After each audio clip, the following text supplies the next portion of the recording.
नई सदी, नया साल, नया महीना, खबरें भी नई। चंद्रयान से आसमान तक, देश से विदेश तक, बाजार से जन सरोकार तक, सब पर है हमारी पकड़।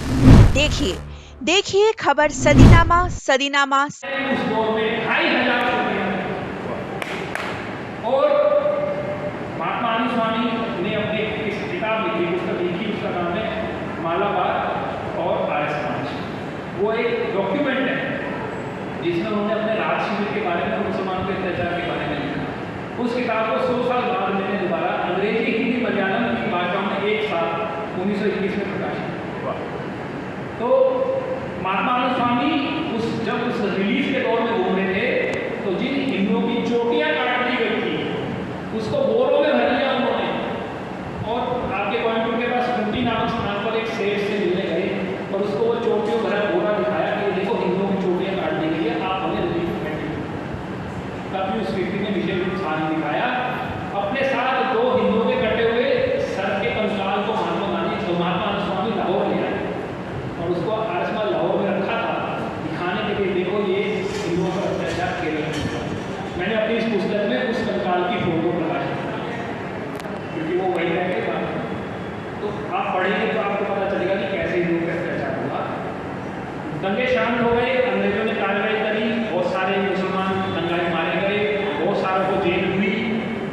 और भारतीय इतिहास की विडंबना देखिए, उन्हीं दंगाइयों को क्रांतिकारी कहकर केरल की कम्युनिस्ट सरकार ने पेंशन दी। उन क्रांतिकारियों को, मुस्लिम दंगाइयों को केरल की कम्युनिस्ट सरकार ने बाद में जाकर पेंशन मांगी है, क्रांतिकारी कहकर कि उन्होंने अंग्रेजों के विरुद्ध। ये कम्युनिस्ट मानसिकता बंगाल के लोग नहीं समझते कि क्या किया गया। समस्या ये हुई कि जिन हिंदुओं को मुसलमान बना दिया गया, जिन स्त्रियों को मुसलमानों के घरों में बिठा दिया गया, उनको वापस कैसे दिया। त्रावणकोर के महाराज की यहाँ पर सभा हुई, केरल के नमूद्री ब्राह्मण वहाँ पर गए और उन ब्राह्मणों को ने बड़े बड़े भोजन से कर्मकांड काट दिए। 1000 बार काट दिए, तो 4 करो, तो 4 करो, आप 1 पाँव क्या नाम है गाय का गोबर ग्रहण करो, ऐसे वैसे वो इतने भोजन थे, इतना दान करो। तब आर्य ने कहा केवल उच्चारण मात्र से, गायत्री मंत्र के पाठ मात्र से या निर्जन आहुति देने मात्र से ही शुद्धि संभव है।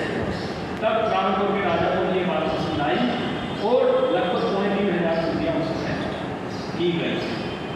ये जो घटना हम पढ़ते हैं ये उस काल की घटनाएं।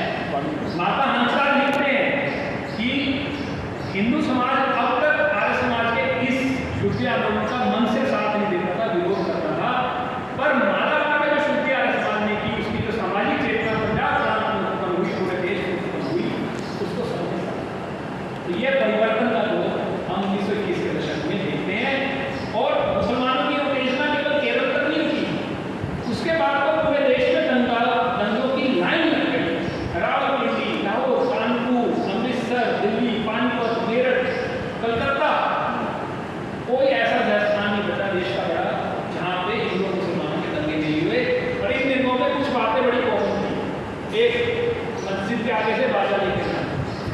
दूसरा, ईद के दिन गौ को सजावट करके मुसलमान लोग जुलूस निकालते और उसे हिंदू मोहल्ले से निकालते थे कि हम तुम्हारी माँ को काटते थे।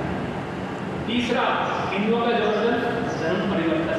चौथा, हिंदुओं की लड़की को उठा लेना। हम मुल्तान के दंगे पढ़ते हैं तो हाट के दंगे पढ़ते हैं। मुल्तान में क्या हुआ? मुल्तान में ये हुआ कि ताजे निकाल रहे थे, ताजे के ऊपर झंडी लगी थी, वो एक तार से छू गई, वो तार हिंदू मंदिर के बाहर लगी थी, उसी पे लगा। तो हाट में क्या हुआ? एक हिंदू की स्त्री को उठा लिया उन्होंने, और आर्य समाजी वहाँ के दमन थे, वो जाकर उस लड़की को छुड़ा लाए। बस मुसलमानों को बहाना मिल गया और उन्होंने इतना दंगा किया कि तो हाट के पंजाबी हिंदुओं को भागना पड़ा और सब कुछ छोड़ दिया।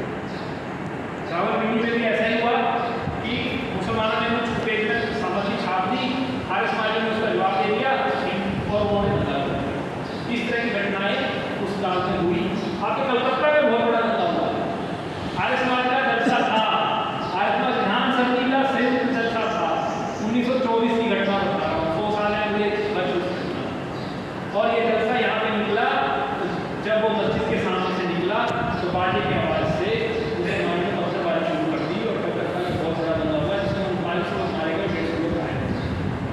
ये घटना आयुष्मान कलकत्ता की है। और इन सब घटनाओं का प्रभाव क्या हुआ कि पूरा देश जब था, महात्मा गांधी को कुछ भी समझ नहीं आया। अब मैं हिंदू एकता कैसे करूँ, मुस्लिम एकता को कैसे करूँ। उनके पास केवल एक ही रास्ता था, वो अनशन करो, मौन करो। पर इससे बात बनी नहीं। जब बात नहीं बनी तो उन्होंने एक सभा की। उस सभा में दोनों पक्षों को बुलाया गया। स्वामी श्रद्धानंद को भी बुलाया, मोहम्मद अली को भी बुलाया, शौकत अली को बुलाया, कांग्रेस के अध्यक्ष को बुलाया, मोतीलाल नेहरू को बुलाया, सरोजिनी नायडू को बुलाया। सब नेताओं को उन्होंने बुलाया, फिर रात में 4:30 बजे। और उनके सामने उनके पक्ष विपक्ष की दोनों बातें सुनी। पक्ष विपक्ष में ये कहा गया, मुसलमानों ने आरोप लगाया स्वामी श्रद्धानंद के ऊपर कि अगर ये सुन्नी और हिंदू संगठन का काम बंद करते तो हम क्या नाम है देश में शांति हो जाएगी। तब स्वामी श्रद्धानंद बोले कि जिस प्रकार से ईसाइयों और मुसलमानों को अपने मत में गैर मुसलमानों गैर ईसाइयों को शामिल करने का अधिकार है, उसी अधिकार के अंतर्गत हमें भी अपनी संरक्षा करने का भी अधिकार है। और अगर मुसलमान लोग तबलीग और तंजीम इन दोनों का काम बंद करते तो मैं हिंदू संगठन और तबलीग का काम बंद करने को तैयार हूँ। पर ये मुझे इसके रूप में मौलाना मोहम्मद अली और शौकत अली ने इस बात को स्वीकार किया और ये बात वहीं की वहीं रह गई। और इस सभा ने एक तरफा एक प्रस्ताव पारित कर दिया। आखिर में 3 सब दलों के उत्तरदायी होने स्वामी श्रद्धानंद और आर्य समाज का शुद्धि आंदोलन, ये इन सब के आरोपी। महात्मा गांधी जितने भी दंगे हो गए उन सब में लोग उनको जाकर कहते आप इनकी निंदा करो, आप इनके कहते क्यों नहीं हो। पर उन्होंने कभी भी नई सदी, नया साल, नया महीना, खबरें भी नई। चंद्रयान से आसमान तक, देश से विदेश तक, बाजार से जन सरोकार तक, सब पर है हमारी पकड़। देखिए खबर सदीनामा।